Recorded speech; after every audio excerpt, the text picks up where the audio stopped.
Amém, queridos. Bom dia para todos, graça e paz para o seu coração. Se você quiser, abra comigo aí inicialmente, Salmo 90, verso 12. É um versículo muito conhecido, né? Talvez muitos de vocês já até pregaram esse texto. Mas eu gosto de pensar no conceito que está aqui.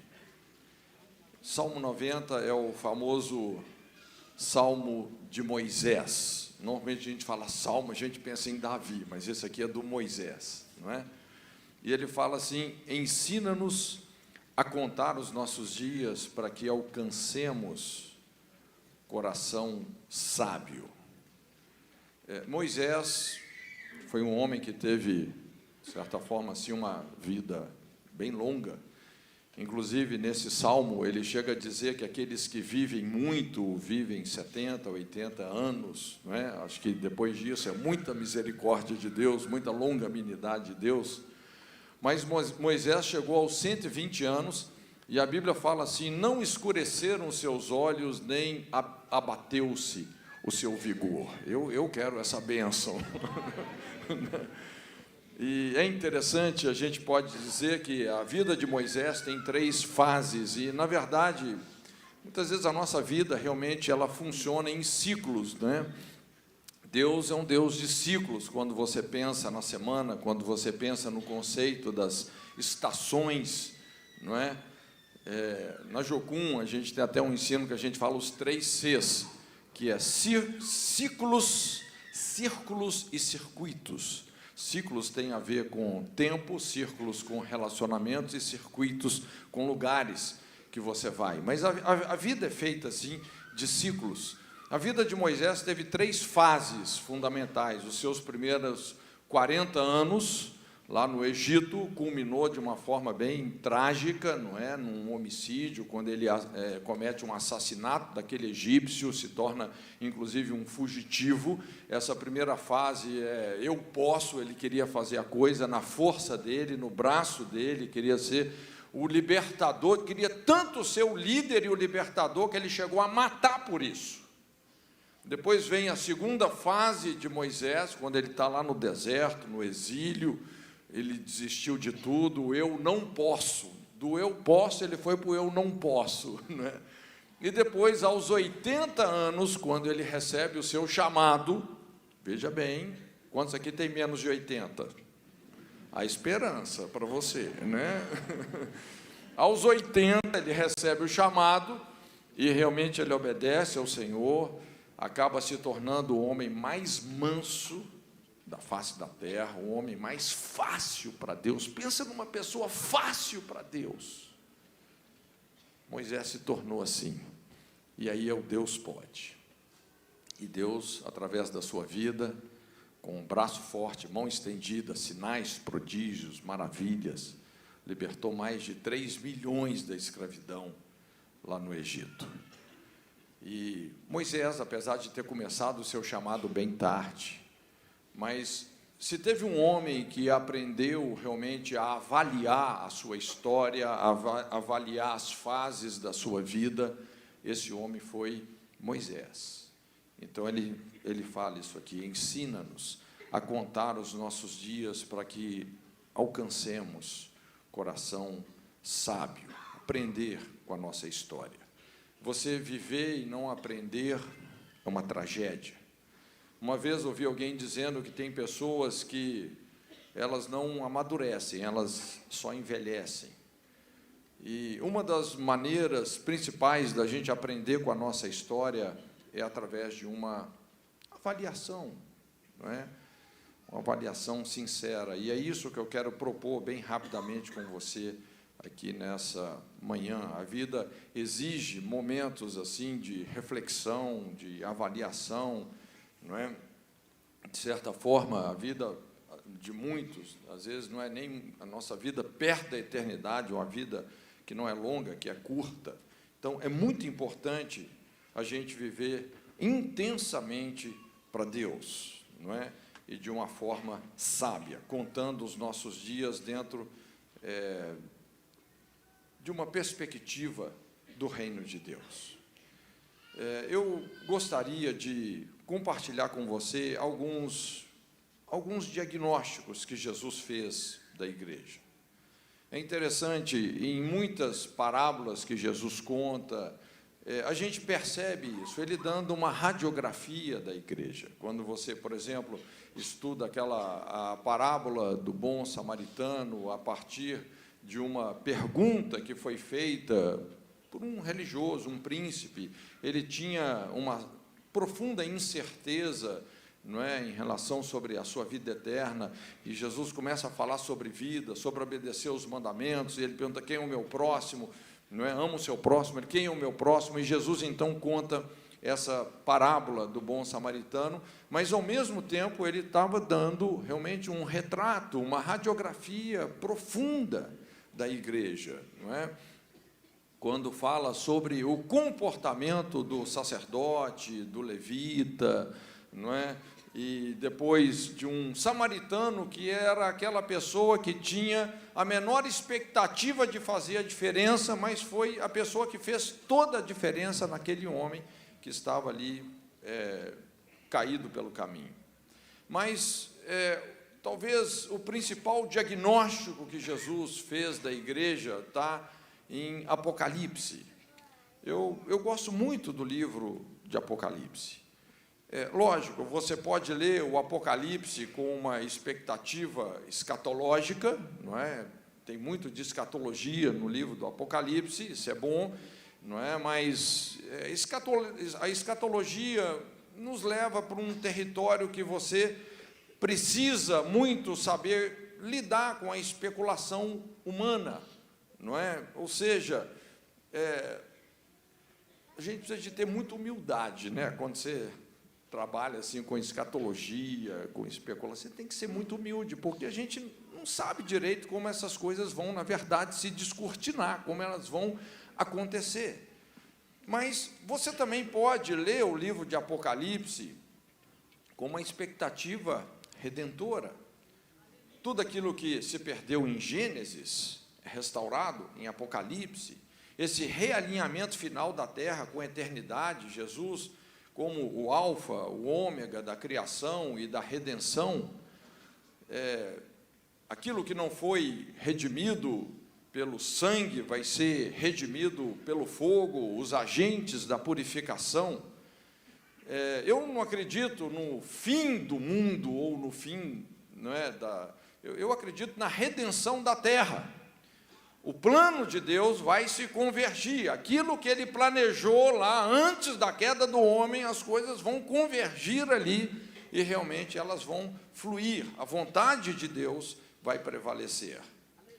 Mas uma das coisas assim que eu acho muito importante no livro de Apocalipse é que estabelece, o livro de Apocalipse começa com aquela lógica estabelecida por Pedro, e Pedro fala assim, que o juízo começa pela casa de Deus, não é? Sempre começa pela igreja, depois Israel, as nações, não é? Deus vai alinhando e passando a régua realmente em todas as coisas. Esses são os relógios de Deus, né? Se você quer entender o que Deus está fazendo, é importante você olhar para a igreja, olhar para Israel, olhar para as nações, são os relógios de Deus. Mas eu quero me ater com você na abordagem que Jesus fez quando ele se dirige a essas 7 igrejas da Ásia, uma abordagem profética, dinâmica da igreja em qualquer época. De alguma forma, cada pessoa, em qualquer época da história, pode se identificar com essa abordagem que Jesus está fazendo. Então, imagina, se Jesus fosse escrever uma carta para você, em relação aos últimos anos da sua vida, ou se ele fosse escrever uma carta para essa igreja, qual seria o conteúdo dessa carta? O que conteria nessa carta? Então, da estrutura dessas 7 cartas que Jesus escreveu às 7 igrejas que estão na Ásia, eu tirei esses 7 tópicos, lógico, estou pegando aqui uma carona nessa estrutura que o mestre estabeleceu, não é? E eu quero compartilhar isso rapidamente com você. São 7 coisas importantes para uma avaliação da nossa vida. Lembrar os feitos, avaliar a história, amar a correção, celebrar a fidelidade, projetar o futuro, calcular o preço e discernir o momento profético. É o que está escrito ali. Você pode ir acompanhando os tópicos. O primeiro ponto é esse: lembrar os feitos. Em Apocalipse 2:2, Jesus fala para a igreja de Éfeso: eu sei as tuas obras, o teu trabalho, a tua paciência. Na verdade, quando você olha para todas as igrejas, Jesus, ele sempre fala isso: eu sei as tuas obras. Inclusive Moisés, nesse salmo, no verso 17, ele fala: confirma sobre nós as obras das nossas mãos. Então, se tem uma coisa que de fato é muito importante para Deus, é o que nós estamos fazendo para Ele, a nossa dedicação, as nossas obras. A Bíblia afirma que tudo debaixo do sol é vaidade, porém a nossa obra nele, a Bíblia fala assim, não é em vão. Ou seja, quando nós alcançamos esse entrosamento da obra de Deus em nós, com a nossa obra em Deus, na verdade, não é que nós fazemos a obra de Deus, mas, essencialmente falando, nós somos a obra de Deus, nós estamos em construção, mas ninguém pode tirar de nós aquilo que nós estamos fazendo para o Senhor. Ninguém pode tirar de você isso, esse galardão é seu. Horas e horas de devoção, oração, pregação, evangelismo, a sua dedicação, a forma como você tem exercido, inclusive a sua profissão, porque toda profissão é sacerdotal, é sagrada, não é? E toda profissão, quando exercida para a glória de Deus, é sagrada e realmente vai glorificar o projeto de Deus na sua vida. Eu gosto muito quando Paulo fala em 1 Coríntios 15, 58, ele fala: portanto, meus amados irmãos, sede firmes e constantes, sempre abundantes na obra do Senhor, sabendo que o vosso trabalho não é em vão no Senhor. Então, lembrar os feitos, esse exercício de memória, lembrar os feitos, produz fé, produz certeza na presença de Deus. Porque ele é a razão dos resultados que nós estamos obtendo. Lembrar os feitos deve nos exortar a manter o ritmo, incentiva a firmeza, disciplina, intensidade devocional. Não é? Quando a gente vê um vídeo como esse que nós vimos aí agora, de Angola, não é? Tudo que foi feito, quantos atendimentos, quantas pessoas abordadas, quantas pessoas ministradas dentro de uma necessidade real, sentida, não é? Lembrar os feitos também produz um discernimento cada vez mais claro do nosso chamado, da nossa identidade ministerial, não é? Da nossa área de convergência. Você começa a lembrar as coisas que você já fez para Deus, você fala: puxa vida, é isso mesmo, é nessa área, dessa forma, é nesse dom que o Senhor quer me usar. Lembrar os feitos também produz alegria, esperança, traz aquela adrenalina espiritual, e isso não é só bom, é vital, porque a alma se nutre de esperança. Isso sempre vai gerar um testemunho profético e inspirador. Lembrar os feitos também tem a ver com situações que nós suportamos, aprendemos, superamos, transformamos, ultrapassamos limites físicos, ministeriais, teológicos, geográficos. Você foi além. Então, vamos acumulando um saldo, um depósito, formado por essas excelentes memórias, essas boas lembranças. Lembrar os feitos também reforça o grande valor que precisa ser dado aos pequenos começos, às pequenas responsabilidades. Porque, apesar de Deus ser infinito na sua grandeza, Deus não é megalomaníaco, Deus não tem mania de grandeza, Ele não se impressiona com as coisas grandes e volumosas desse mundo. Deus não está impressionado com o Neymar, o jogador mais caro, o melhor artista, o homem mais rico. Não, Deus se impressiona mesmo com pessoas que são fiéis no pouco. Talvez muitos ministérios a partir dessa igreja que estão começando. Quando iniciou, puxa vida, começou pequenininho, mas alguém pagou o preço, alguém foi fiel numa pequena responsabilidade, num pequeno começo. E se você é fiel no pouco, com certeza o muito vai vir. Curiosamente, para todas as igrejas, Jesus repete isso: eu sei as tuas obras, boas ou más, certas ou erradas, aprovadas ou reprovadas, palha ou rocha. Jesus sabe mesmo quais são as nossas obras, elas contam diante de Deus. Éfeso, ele fala assim: eu sei as tuas obras, trabalho, paciência, não pode sofrer os maus, puseste à prova os que se dizem ser apóstolos e não são, sofrestes, tens paciência, trabalhaste pelo meu nome, não te cansastes.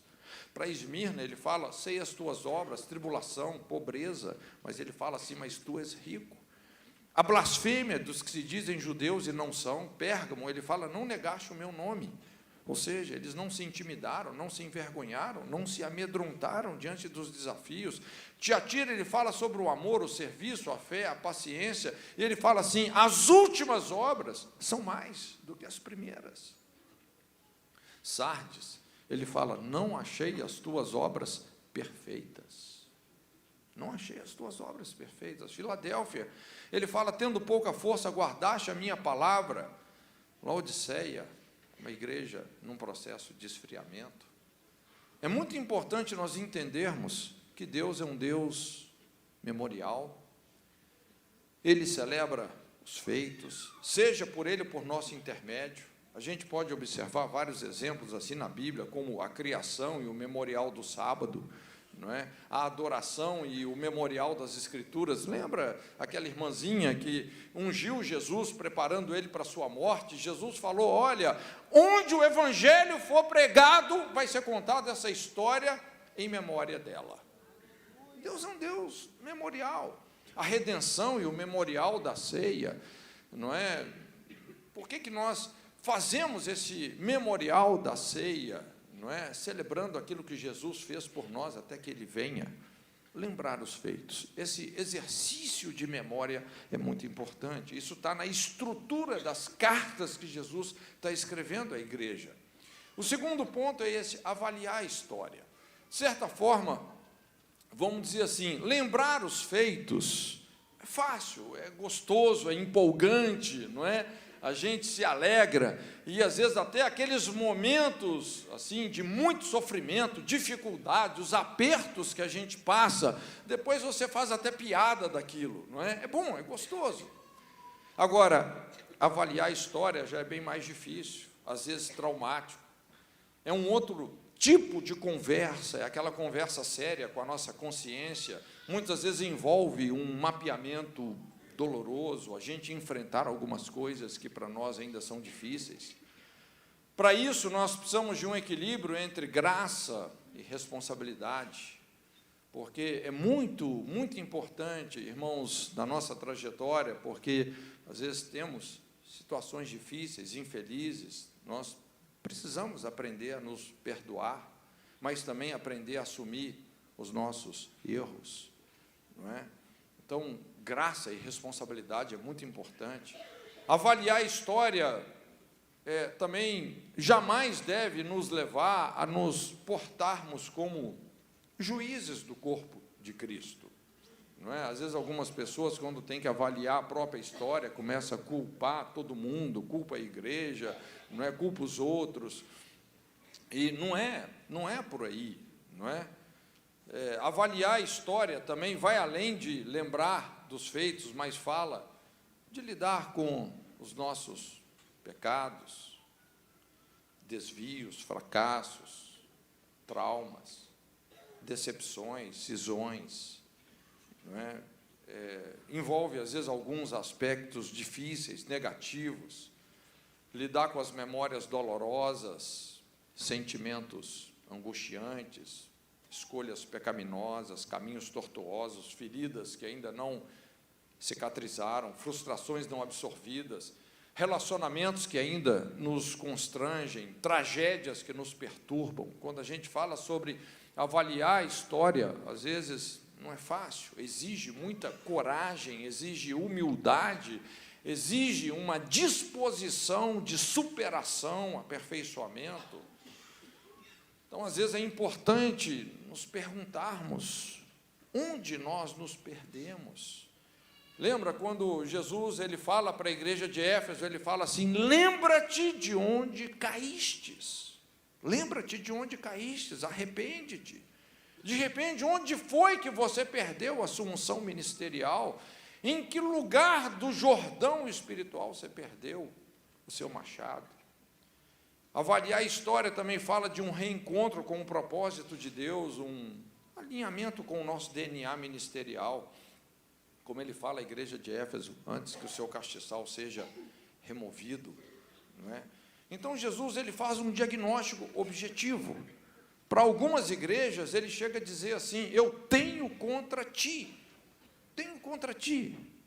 Onde é que, de repente, Deus está tentando nos parar? O que ele tem contra nós? Éfeso, ele fala: olha, deixaste o teu primeiro amor. E ele começa a falar sobre essa falta de zelo. Para Pérgamo, ele fala sobre a doutrina de Balaão, os tropeços da imoralidade, não é? Fala lá sobre a doutrina dos nicolaítas, que eu aborreço, essa graça abusiva. O que é a doutrina dos nicolaítas? É você fazer da graça de Deus um pretexto para violar a lei, para a sua irresponsabilidade. Tiatira, ele fala: toleras Jezabel, manipulação espiritual, a falsa profecia, aquele controle humano que extingue a ação do Espírito de Deus, a prostituição da verdade, da identidade, do propósito. E Jesus fala assim: dei-lhe tempo para que se arrependesse, e não se arrependeu. Para Sardes, ele fala: tens nome de que vive, mas está morto. Às vezes vivendo de algumas experiências só do passado, uma falsa realidade. Laodiceia, ele fala de uma igreja morna, enganada pelo amor às riquezas, e vem um diagnóstico trágico. Quando Jesus dá o diagnóstico de Laodiceia, é terrível. Ele fala: desgraçado, miserável, pobre, cego e nu. Só faltou dizer que era corintiano. Não é brincadeira. Mas uma igreja literalmente apostatada. Jesus estava do lado de fora, não é? Ele fala aqui: eis que estou à porta e bato. Veja bem, ele estava do lado de fora tentando entrar. Morno não é o frio que está esquentando, é o quente que está esfriando. Olha, talvez Jesus não tenha algo a dizer contra você. Talvez esteja tudo ok, mas talvez ele tenha. Talvez ele tenha. Terceira coisa é amar a correção e corrigir o coração. Depois de avaliar a história, nós precisamos de corrigir os nossos caminhos. Esse é o princípio da ceia. Examine-se o homem a si mesmo e tome da ceia. É interessante isso, não é? Paulo não fala: olha, examine-se o homem a si mesmo e, dependendo do que for, não tome. Não, ele fala: examine-se o homem a si mesmo e tome da ceia. Isso significa que a única alternativa que nós temos é resolver, corrigir, acertar, consertar, reconciliar. Tome da ceia. Ah, pastor, eu examinei, hoje eu não vou tomar a ceia porque eu não estou muito bem. Olha, essa não é uma alternativa bíblica. Resolva o que você tem que resolver, tome da ceia. A questão não é apenas a gente seguir em frente, mas nós precisamos de seguir em frente com as coisas resolvidas. Eu fico, às vezes, pensando, eu vou em muitos lugares, a gente tem contato com tanta gente, por que tantas pessoas se estagnam? Se encontram num teto baixo, nunca passam dali? Por que muitos líderes, eles sobem até um certo ponto e depois entram em decadência? Por que tantas pessoas vivem numa rotina de altos e baixos? Uma das principais respostas é essa. São pessoas que estão tentando prosseguir sem resolver situações críticas, sérias. Em algum momento das suas vidas, eles rejeitaram a correção e até mesmo insistiram no erro. Por que quanto mais algumas pessoas caminham, mais elas se sentem perdidas? Veja bem, um pequeno desvio no início, um ângulozinho, por menor que seja, que te defasa do caminho que você tem que seguir, lá na frente vai te levar para um outro lugar muito distante de onde você tinha que chegar. Por que algumas pessoas caem no esgotamento? Hoje é tão comum a gente ouvir falar em burnout. O cara queimou, não é? Estressou, deprimiu, desgastou além da medida. Por que tantas pessoas caem no esgotamento? Simplesmente porque estão acelerando as suas vidas com a âncora lançada. Como diz o corinho, solta o cabo da nau. Tem que soltar as amarras, tem que liberar as âncoras, tem que remover esses pesos, aquilo que te impede. Porque se você está com a âncora lançada e você acelera a nau, é muito esforço e nenhum avanço. Uma hora você vai soltar fumaça, vai pifar. Então, Jesus ele estabelece uma mensagem de correção muito clara para várias dessas 7 igrejas. Éfeso, ele fala assim: lembra-te de onde caíste. A mensagem é clara: não ignore a sua queda, não prossiga dessa forma, senão o seu castiçal vai ser removido, a sua lâmpada vai apagar, você vai se tornar irrelevante. Pérgamo, ele fala: arrepende-te, decida pela mudança, senão eu vou pelejar contra ti com a espada da minha boca. Veja bem, a Bíblia não está dizendo que é o diabo que vai atacar, é Deus que vai colocar a mão no peito e parar a pessoa. Tiatira, ele fala: o que tendes, retém até que eu venha. Ou seja, não negocie os seus valores, os seus dons, não enterre os seus talentos, não abra mão das promessas de Deus. Eu gosto muito quando lá em Provérbios a Bíblia fala assim: compra a verdade não há vendas, a disciplina, a prudência, a sabedoria. Tem coisas que elas custam, tem um preço. Eu acho interessante, tem algumas pessoas que elas chegam: pastor, ora por mim e transfere a sua unção para mim. Essa sei o quê? Preguiça espiritual? O que é isso? Olha, é importante pagar o preço. Alguém já disse: quem não está disposto a pagar o preço não vale muita coisa. É importante pagar o preço. Tem coisa que nós temos que comprar e não negociar, reter. Veja bem, não se ofenda com a correção. Não se ofenda com a correção. É uma coisa que a gente tem que aprender. Não resista à verdade. Eu sei que é difícil dar um amém para isso, mas se tem algo muito importante, é sermos corrigidos, corrigir o nosso caminho, resolver o que tem que ser resolvido.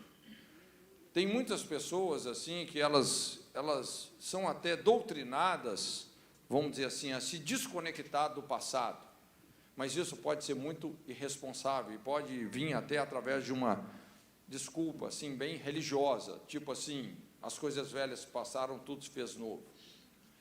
Jesus não é para você fugir da sua realidade passada, Jesus é para você enfrentá-la da maneira certa, com os princípios certos, não é? Exercendo realmente a nossa habilidade de responder a essas tortuosidades da nossa vida pregressa, resolver o que tem que ser resolvido, soltar as âncoras. Quarta coisa é celebrar a fidelidade. Amar a correção em si mesmo já valoriza, já celebra a fidelidade. O clamor do salmista, e a gente vê em muitas fases da Bíblia, realmente, essa busca por pessoas fiéis. Fidelidade é raridade. No Salmo 12:1, O salmista fala assim: salva-nos, Senhor, porque faltam os homens bons, porque são poucos os fiéis entre os filhos dos homens. São poucos os fiéis. Se tem uma coisa assim que eu prezo muito no meu relacionamento, principalmente com as pessoas que andam comigo, é lealdade, fidelidade. É impressionante o poder da lealdade, o poder da fidelidade. Uma oração que eu gosto de fazer, realmente, por líderes espirituais, é isso: Senhor, dá para essa pessoa homens e mulheres fiéis. E, realmente, eu vou te falar, quando você tem, assim, uma pessoa de confiança, leal, fiel, rapaz, é bom demais, é um negócio que você tem que celebrar realmente. Mas, lógico, nós devemos celebrar a fidelidade de Deus, a fidelidade dos nossos líderes, porque Deus tem levantado pessoas assim, e é isso que vai fazer toda a diferença. Não é? Até as pessoas que eu ando sempre, eu prefiro muito mais um liderado, vamos dizer, que inclusive tem até a liberdade de discordar de mim, às vezes até quebrar o pau, não é? Eu sempre falo: olha, não tem problema, não é? O que você não pode fazer é falar pelas costas, seja leal. Se você discorda de alguma coisa, é normal a gente ter pensamentos diferentes. Olha, se você discorda do seu líder, vai lá, quebra o pau com ele, mas não fala pelas costas. Seja fiel. Não é verdade? É muito melhor uma pessoa autêntica, que tem a liberdade de discordar de você, do que um burrinho de presépio que fica lá, não é? Concordando aparentemente com você, mas o coração dela não está ali. Quer dizer que a pessoa concorda que ela está com você?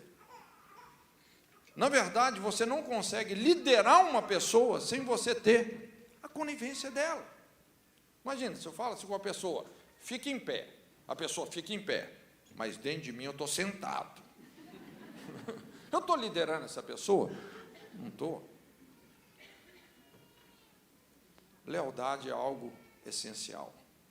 É interessante, quando a gente lê lá em Jeremias 5, o livro de Jeremias, Ezequiel, foram fases assim muito complicadas, porque a nação vinha de gerações realmente se afastando de Deus, se prostituindo com os ídolos da terra. Eles estavam, na verdade, indo rumo ao castigo, ao cativeiro, ao desterro. E chegou um ponto, assim, do desespero de Deus, que Deus fala assim com o profeta: olha, anda aí pelas ruas de Jerusalém, vai pelas praças, vai por todos os lugares, pelos becos, pelos valados, e olha, se você conseguir achar um justo, se você conseguir achar um homem fiel, eu vou perdoar a cidade inteira, por causa desse homem fiel. Infelizmente, ele não achou. Quando lidando lá com as 10 tribos, procurei alguém que estivesse na brecha, alguém que tivesse o meu coração. A ninguém achei. Quando Sodoma e Gomorra estavam para ser subvertidas, Deus foi até Abraão, porque antes de Deus fazer um julgamento como esse, Ele sempre vai compartilhar o seu coração com alguém que Ele julga ser fiel, amigo. E é interessante a intercessão de Abraão, porque Abraão começa a falar: Senhor, eu te conheço, o Senhor é um Deus fiel, o Senhor jamais vai destruir o ímpio e o justo juntos, o Senhor não faz isso. Tá bom, Abraão, realmente, eu sou assim mesmo, eu sou fiel aos justos. Se tiver 70, o Senhor não destrói. E Deus falou: tá bom, se tiver 70, eu não destruo. Mas não tinha 70? Senhor, se tiver 60, 50, 40, você lembra? Mas não tinha. Você sabe o que causa a destruição de uma sociedade? Não é a impiedade dos ímpios, mas é a ausência dos justos. A ausência de pessoas fiéis, leais. Não é só, eu não estou dizendo de crente, entende? Eu não estou falando assim de ter crente no lugar, mas de ter gente realmente leal, fiel. É isso que poupa uma sociedade. Essas pessoas são o sal da terra, a luz do mundo. Deus celebra a fidelidade. Se tem uma coisa que Deus celebra, e eu quero te inspirar a isso, seja leal. Seja leal às pessoas que Deus te confiou, aos seus líderes. Seja leal. Não busque só assim, eu sou um crente, estou aqui na igreja. Não, seja uma pessoa fiel.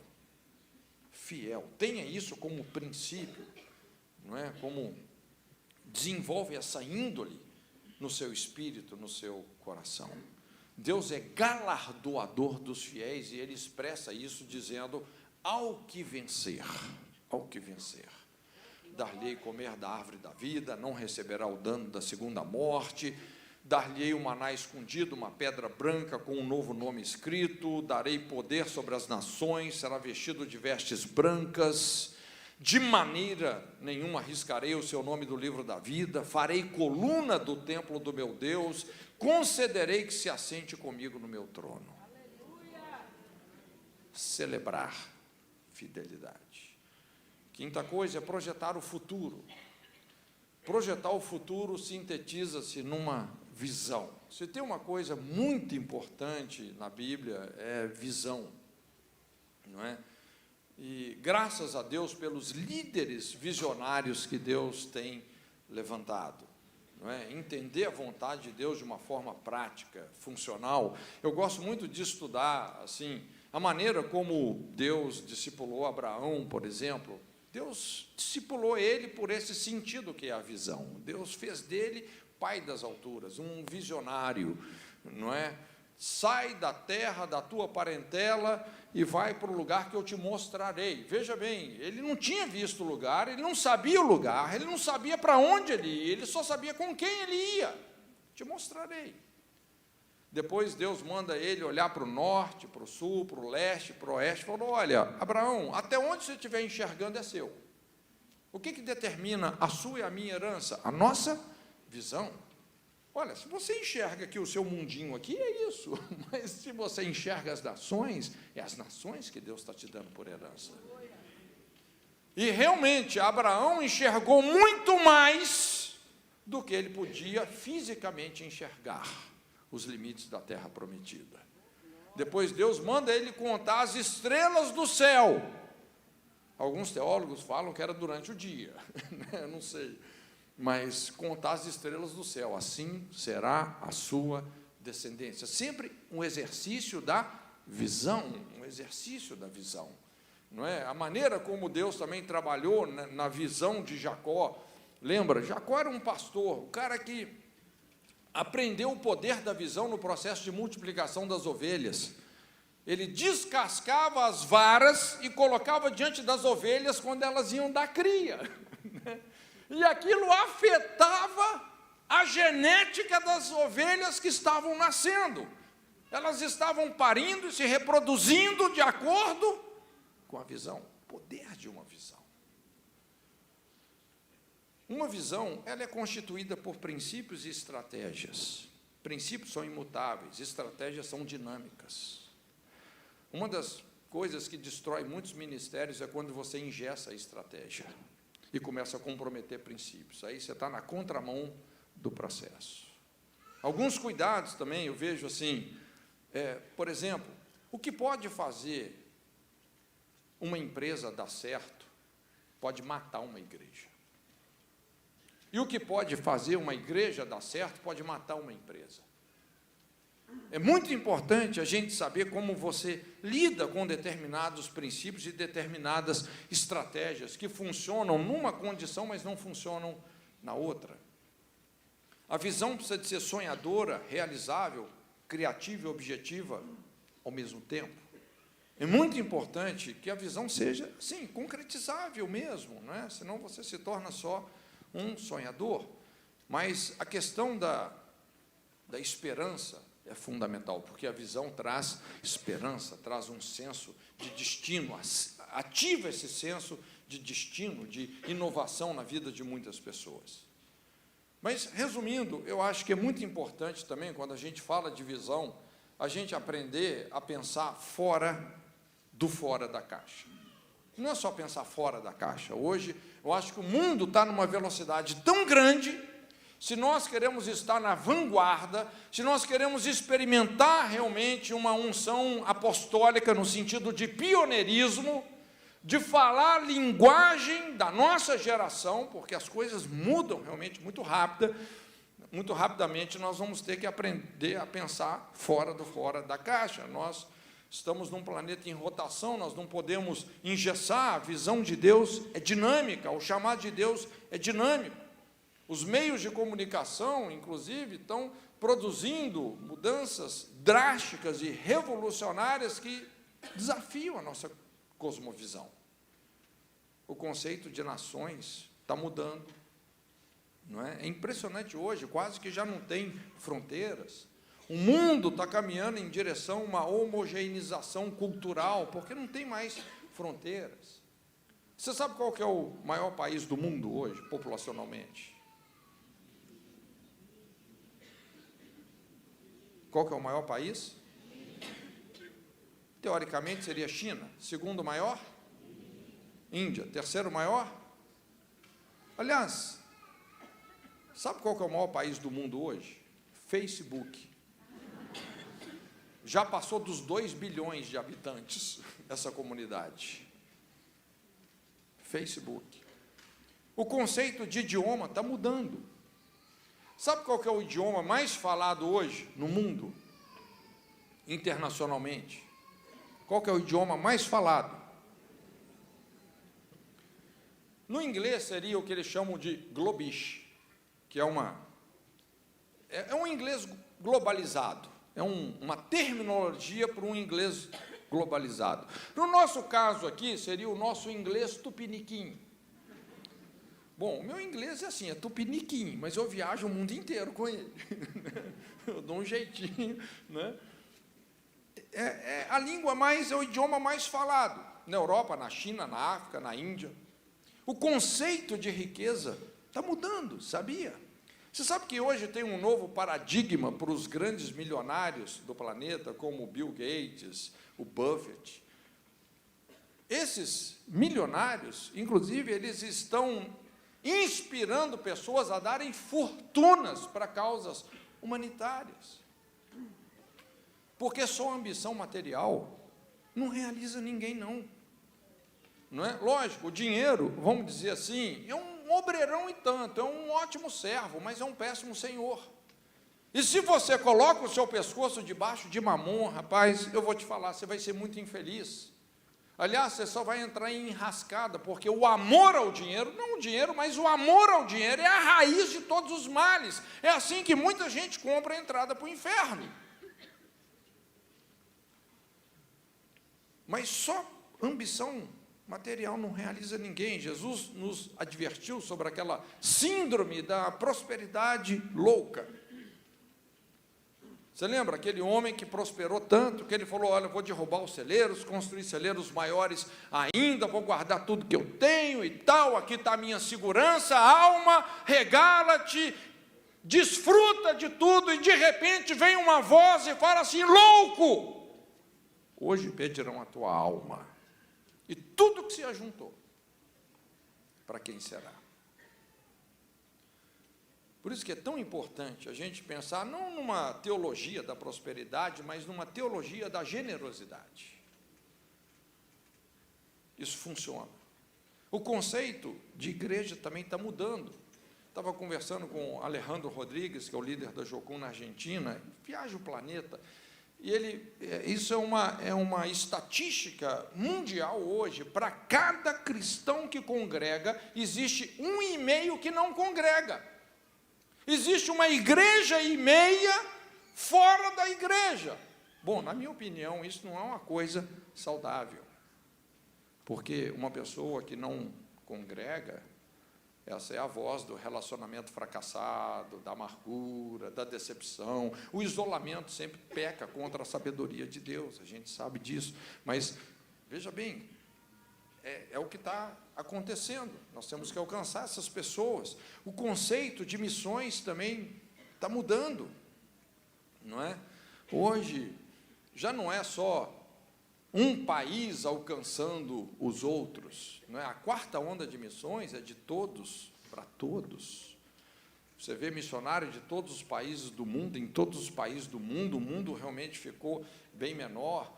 O conceito das áreas de influência da sociedade, não é? Dessa redenção da vocação, não é? Esse conceito de sacerdócio, quando você estuda na cultura hebraica, o conceito de sacerdócio tem a ver essencialmente com a vocação. A cultura hebraica nunca fez essa dicotomia entre sagrado e secular no que tange a profissão. O sacerdote, inclusive, ele incorporava as principais profissões que fazem uma sociedade funcionar. Ele era o médico, ele era o juiz, ele era o investigador de polícia, ele era o cozinheiro, ele era o músico, não é? O sacerdócio, ele incorpora as principais profissões. Você quer um sacerdote assim, um sacerdócio mais poderoso do que um médico, do que um juiz? Não é? Então, o seu hospital onde você trabalha é o seu campo missionário, meu querido, faz a diferença ali. Se você está na área de governança civil, política, faz a diferença ali, não se corrompa, não é? Faça a diferença, exerça o seu chamado. Então, para multiplicar, nós precisamos de entregar o nosso legado a outros, através de uma liderança que coordena mais e controla menos, uma liderança mais sacerdotal, menos institucional, uma liderança que prioriza o caráter e investe no dom, uma liderança que tem como meta emancipar e não subjugar. Essa cultura de emancipação é fundamental para a maturidade e para o crescimento. A liderança que ensina mais do que prega, que educa moralmente. Quando você estuda sobre reforma, qual foi o grande segredo da reforma? Que eles transformaram os princípios bíblicos, colocaram isso no sistema de educação desses países. É isso que fez toda a diferença. Sexta coisa é calcular o preço. Projetar o futuro requer esse próximo passo, que é calcular o preço. Para Éfeso, não é? Jesus fala assim, pratica as primeiras obras, ou seja, recuperar o ritmo perdido. Esmirna, ele fala, não temas as coisas que tens de sofrer. E ele fala, eis que o diabo está para lançar em prisão alguns dentre vós para ser dispostos à prova, tereis tribulação de 10 dias. Gente, às vezes faz parte, 10 dias. O diabo não vai ficar lá a vida inteira, não, é 10 dias. Jesus foi um pouco mais, que ele aguentou, 40, 40 dias. Mas é muito importante nós discernirmos as provas de Deus, porque quando você passa por uma grande prova, na verdade, Deus vai te projetar realmente numa outra plataforma de influência. Sempre vai ter um grande crescimento. Pérgamo, ele fala assim, sobre Antipas, minha fiel testemunha, o qual foi morto entre vós, onde Satanás habita. Ou seja, Jesus falou, olha, haverão adversários. Dentre muitas promessas que Jesus fez, ele garantiu, essa promessa é garantida. Você quer as promessas de Deus? No mundo tereis aflições, é promessa, mas tem de bom ânimo. Eu venci o mundo. Jesus disse, essas coisas eu vos disse para que em mim tenhais paz. É impressionante como até dentro de uma aflição você pode desfrutar de paz. Tiatira, ele fala, a todos quantos não têm essa doutrina e não conheceram, como dizem, as profundezas de Satanás, outra carga vos não porei, ou seja, resistir às doutrinas que santificam o profano. Sardes, ele fala sobre pessoas que não contaminaram as suas vestes, mantiveram a pureza. Filadélfia, eles não retrocederam na fé. Então, é interessante, como é importante estarmos dispostos a pagar o preço. Se tem alguém na Bíblia que nos inspira isso, é o apóstolo Paulo. Quando Paulo estava sendo levado diante de reis, o testemunho dele para esse rei Agripa foi algo assim tão poderoso, porque ele começou a contar a experiência que ele teve com Jesus, não é? A visão celestial, seu chamado para ser um apóstolo para os gentios, e ele contou aquilo com tanta ênfase que o rei falou: rapaz, por pouco você não me converte. E Paulo falou: por pouco ou por muito, não só você, mas essas cadeias também. Quando ele estava em Éfeso, alguém chegou, um profeta, por nome Ágabo, era um profeta muito reconhecido, e esse profeta faz um ato, ele pega a cinta de Paulo, amarra as suas mãos, e fala: olha, o dono dessa cinta vai ser preso em Jerusalém. O Espírito Santo está falando isso. Ele começa a profetizar sobre o dono da cinta, que era Paulo. Aí as pessoas vieram: Paulo, não vá para Jerusalém, o Espírito de Deus está dizendo que você vai ser preso lá. E Paulo fala assim: rapaz, o que vocês estão choramingando por minha causa? Eu estou pronto não só a ser preso, mas até dar a minha vida em Jerusalém, se for necessário. Eu falei: rapaz, como é que você para um cara desse? Isso aqui dá ataque cardíaco em Satanás. Como é que você para um cara desse? E realmente, porque Jesus já tinha avisado ele: Paulo, você vai de cadeia em cadeia, você precisa desse tratamento, mas você vai glorificar o meu nome de muitas formas. E para a gente terminar, discernir o tempo. Veja bem, é muito importante uma compreensão dinâmica do momento espiritual que nós estamos vivendo. Você discernir realmente o ciclo da sua vida, a season, a estação da sua vida. Para todo propósito, há um tempo e um modo, e o coração do sábio vai discernir o tempo e o modo. O discernimento profético do momento espiritual, gente, é a inteligência de viver. Quando você pensa, por exemplo, em investimento, o que faz de uma pessoa um bom investidor? O tempo, o discernimento do tempo. É você comprar na hora certa, é você vender na hora certa. O que faz uma oração ser inteligente? É o discernimento do momento, do tempo. Quando você discerne o tempo, você faz a oração inteligente. Eu acho, assim, fantástico. Em João, no capítulo 17, quando Jesus faz aquela oração sacerdotal, ele começa com essa declaração. Ele fala assim: Pai, é chegada a hora. É a primeira coisa que ele fala. Veja bem, não é o pai que está falando com o filho, dizendo: meu filho, olha, é chegada a hora. Não. É o filho que está dizendo para o pai: é chegada a hora. E quando você entende a hora, você vai fazer a oração certa. Você vai discernir o que está acontecendo com você. Você vai ser preciso. Quem não entende a hora, foge, dispersa, trai, nega, desilude. Foi o que aconteceu com os discípulos. Eles não entenderam o momento. Por mais que Jesus tentou adverti-los, eles não compreenderam. Quando você entende o momento de Deus, por mais difícil que seja esse tempo, porque muitas vezes a gente passa por momentos assim, a nossa vida é pontuada por calvários, por Getsêmanes.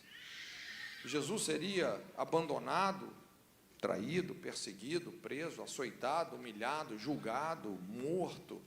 Mas o discernimento do momento levou Jesus a essa oração estratégica, que foi como um escudo para todo o plano de Deus fluir na sua vida e na vida dos discípulos. Ele pôde dizer: a carne é fraca, mas o espírito está pronto. Quando você entende o momento espiritual que você está vivendo, você pode dizer: o espírito está pronto. Qual é o momento que você está vivendo? Como pessoa, como família, como ministério, como igreja, qual é o tempo de Deus? Qual é a oração que você tem que fazer nesse tempo? Qual é a palavra que você tem que liberar para esse momento?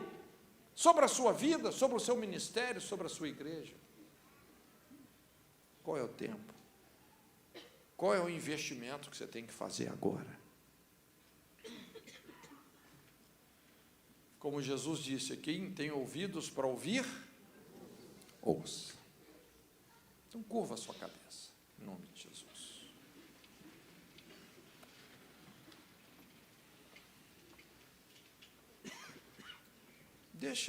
Deixa o Espírito Santo falar com você. É um momento de você fazer uma avaliação. Onde você realmente quer chegar? De que forma vale a pena você viver essa vida?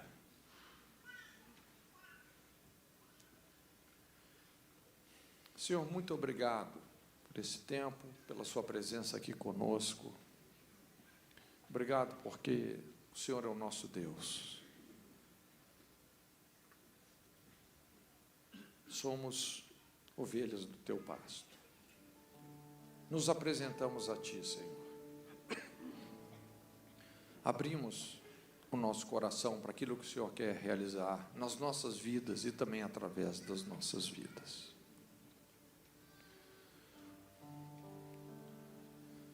Que o Senhor nos ajude a nos enxergar com os teus olhos. Como o Senhor fez ali com Isaías, se manifestando a ele pôde olhar para si mesmo, enxergando a si mesmo sob a revelação do Senhor.